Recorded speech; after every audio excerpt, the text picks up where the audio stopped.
The Indus Ghaggar-Hakra Civilization, one of the most remarkable ancient cultures, unfolded through four significant phases.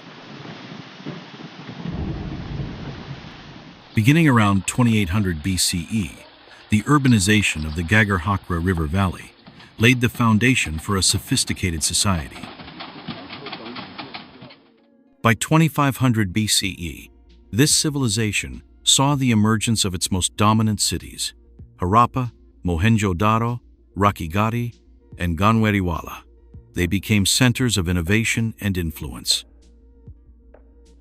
This period was marked by widespread prosperity and architectural ingenuity. The builders of these cities earned renown as masters of hydrology, employing burnt bricks to construct massive platforms and robust defensive walls, not only to fortify their settlements, but also to manage the ever-present threat of floods. Their crowning achievement was an advanced network of interconnected drainage systems designed to channel and disperse stormwaters efficiently. Remarkably, a central drain beneath Harappa's main gate stands as a testament to their engineering brilliance. Yet, the Indus was both a giver and a taker of life, with recurrent flooding and burying cities under thick layers of silt. Harappa, resilient in the face of nature's challenges, was rebuilt on the same spot, no fewer than 8 times, its population swelling to an estimated 50,000. Here, in the heart of this ancient land, the ingenuity and determination of a people ensured their legacy would endure.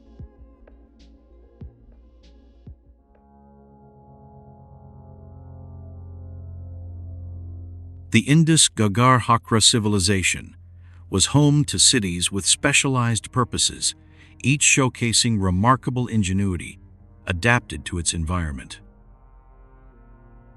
Dholavira, located in a parched region, faced a unique challenge, securing enough water for survival during the dry season. To address this, its inhabitants constructed an intricate system of dams, strategically positioned to manage floodwaters. These dams directed water into massive, shallow, man-made lakes surrounding the city, which stored precious resources for use during the scorching summers.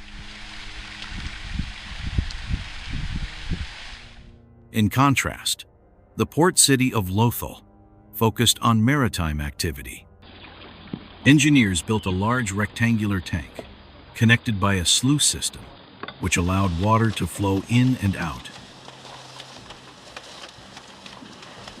Some historians believe this tank served as a dry dock for maintaining and repairing seafaring vessels, highlighting Lothal's significance in trade and transport.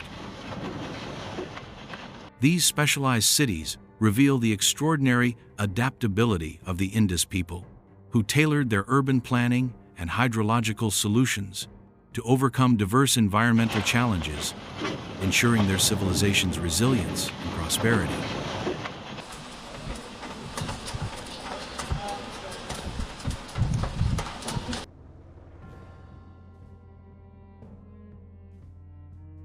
The major cities of the Indus civilization were marvels of urban planning, with a clear and functional division between the upper and lower towns. The upper town, perched on higher ground, was home to grand palaces and ceremonial spaces, enclosed within a fortified wall for added security. This secondary wall stood within the larger boundary that surrounded the entire city, like Dholavira's impressive 9-meter thick perimeter wall. The lower town, where most of the population resided, was a bustling residential area, with houses of varying sizes, reflecting a structured social hierarchy.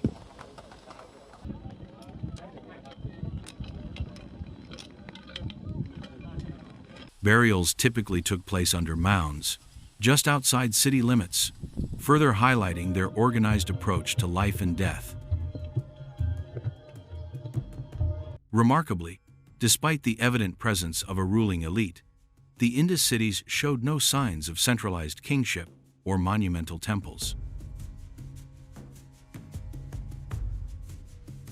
This contrasted with the centralized powers of Egypt and Mesopotamia. Their spiritual world, however, was rich and complex. Terra-cotta seals depict an array of supernatural creatures, with unicorns frequently featured, perhaps symbolizing mythical or cultural significance. A proto-Shiva-like figure, often shown seated in the lotus position and adorned with bull horns, suggests a divine connection to fertility and nature. This figure is surrounded by various animals, symbolizing harmony and reverence for life. Numerous fertility figurines further emphasize the civilization's focus on procreation and life cycles. The Indus civilization's cities reflect a society that valued order, spirituality, and community. Thriving without the overt symbols of kingship or grand religious monuments seen elsewhere in ancient times.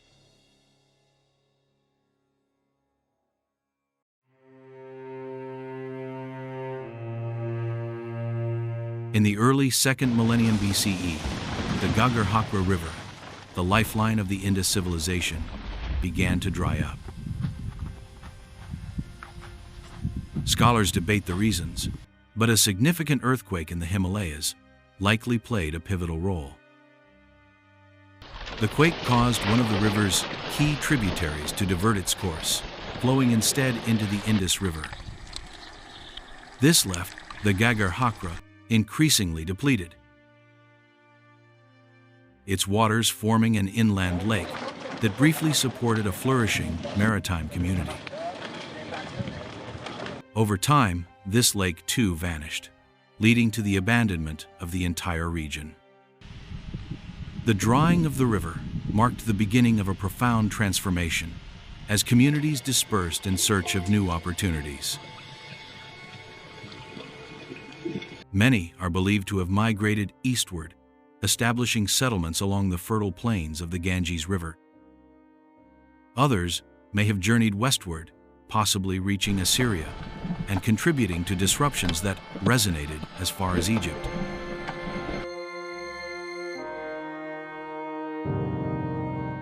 This phase of decline was not just an end, but a turning point, as the movements of these displaced people influenced cultures and regions far beyond their homeland.